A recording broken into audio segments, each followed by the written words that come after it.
Developing tonight, Arkansas Game and Fish telling us the victim in that bear attack this month in Franklin County has died. It happened near the Mulberry Mountain Lodge off the Pig Trail Highway. Victim, identified as Vernon Patton, died yesterday. He was reportedly working on a tractor on the side of the road when he was attacked by the bear on September 3rd. State Game and Fish called the attack unprovoked and say the bear was killed. Necropsy testing continues on the animal's remains, and so far it's come back negative for rabies and distemper. An emotional day today in a Benton County courtroom where a mom testified about the day her son was hit and killed while riding a motorbike. 5 News reporter Bo Russell is live right now in Bentonville. And Bo, this trial just started today, but it already looks different than what we originally anticipated. Gregory Payne, the man accused in this case, is no longer charged with negligent homicide. That's one of 4 charges that he's been facing and the only one that's been dropped. 14-year-old Gavin Bivens was killed on July 27th of last year in the middle of the day. His mom, Amanda Bivens, told the jury today that Gavin and his friends often rode motorbikes on the road where he was hit. Witnesses told police that Payne smelled of alcohol and had liquor bottles in his car. A local liquor store owner also testified today, saying Payne had stopped in his store twice, making purchases both times, and that's before the crash happened. Payne is also accused of leaving the scene. A man who lived next to the scene told jurors he went outside when he heard the crash. He also told jurors he talked to Payne and saw him walk away. Now, this isn't Payne's first time being charged with DWI. Police records show that he's been convicted 14 times in the past. Prosecutors tomorrow are expected to call forward 9 witnesses, so it could take a while before a jury brings forward a verdict in this case. Live in Bentonville, covering news where you live, I'm Bo Russell, 5 News. Thanks, Bo. And you can find all of our coverage of this case and follow any updates from the courtroom on our 5 News app. It's free to download for iPhone and Android devices. Well, new at 6, a former bus driver with the Rogers School District will spend a decade in prison for child sex crimes. Rafael Ballesteros pled guilty to sexually assaulting a student several times over a 2-year period. The victim told investigators the abuse happened while they were on the bus alone together. The judge sentenced Ballesteros to 10 years in prison today. Well, Fort Smith Police says there's no threat at Northside High School after a bomb threat prompted an evacuation this morning. Officers swept the building and they say students and staff were moved out as a precaution. When it was determined the building was safe, students and staff were able to return to class.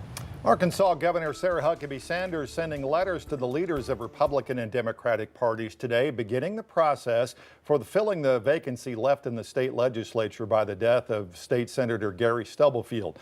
In that letter, the governor requested the parties decide if they'll hold a special primary election or hold a convention of delegates. Both sides were asked to notify the governor's office within the next 10 days of that decision.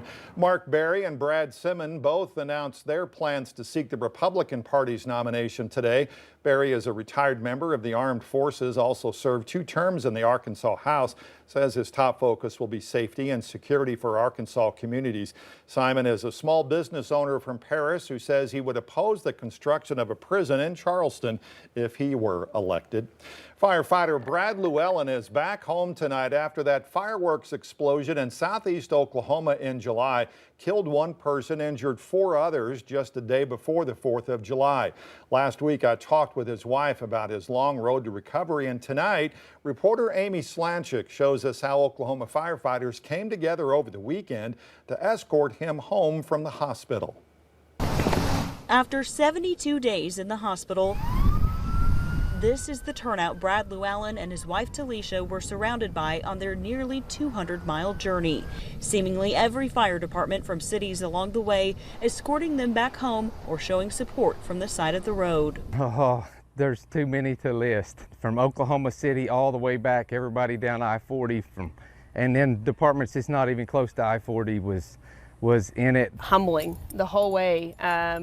Excitement. We didn't realize that it would be this big of a turnout. There's a weight lifted off of me, just being home. Brad is a full-time firefighter at Camp Gruber and volunteers for the fire department in Keys. His buddy Brandon Qualls helped get him home. Brad is the toughest, best dude I know. He's my best friend and a co-worker, and they just don't get any better. Just before the 4th of July, Brad was helping with a fireworks delivery for an event with the Choctaw Nation in Tuskahoma when an explosion changed his life and several others. He's grateful and eager to reconnect with his 3 young kids. I don't look the same. And getting them to understand that they're not going to hurt Dad, that I'm still Dad, just give me some time and I'll look like him again, but it's still me in here. As he pets his dog Wrangler and settles back into life on the ranch, he looks forward to a home-cooked meal. I don't know if you've ever stayed in the hospital, but they don't season anything. So I think just a big old chicken fried steak and some homemade mashed potatoes would go a long ways. Good to see him back home. That was Amy Slanchuk reporting. Now, the Choctaw Nation says one other victim is still hospitalized in Tulsa. 22-year-old Eli Smith died a few days after the accident. By the way, the ATF is investigating that explosion. Well, happening right now at the University of Arkansas Fort Smith, people are gathering for a vigil for conservative activist Charlie Kirk. Of course, he died last week at age 31 when he was shot and killed during a speaking event at Utah Valley University. The school's chapter of Turning Point USA, which Kirk founded, is hosting this vigil until 8 o'clock tonight. Reactions also pouring in from the White House. Vice President J.D. Vance hosted Kirk's podcast today for Turning Point USA. Karen Kafa is in Washington with what he said to Kirk's listeners. Vice President J.D. Vance hosting Monday's podcast episode of The Charlie Kirk Show from Washington, paying tribute to his close friend.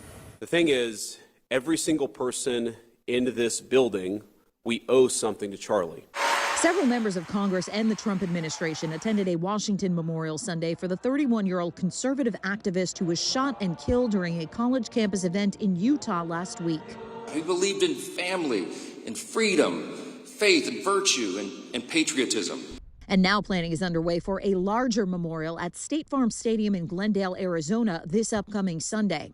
President Trump and other high-level administration officials are expected to attend, putting security under scrutiny during tense times. What we're witnessing is the concept of an assassination culture, again, aligning to this normalization of violence. Amid bipartisan lawmaker concerns about violence, Senate Republicans will be briefed on security by the U.S. Capitol Police and others on Tuesday. Meanwhile, in a highly unusual move, FBI Director Kash Patel revealed new details about the suspect in Kirk's killing in an interview with Fox News Monday. The suspect wrote a note saying, I have the opportunity to take out Charlie Kirk and I'm going to take it. That note was written before the shooting. FBI officials and Justice Department prosecutors typically avoid sharing investigative details before prosecution, fearing it could jeopardize a case. The suspect, 22-year-old Tyler Robinson, is slated to appear in state court in Utah on Tuesday. In Washington, I'm Karen Kafa.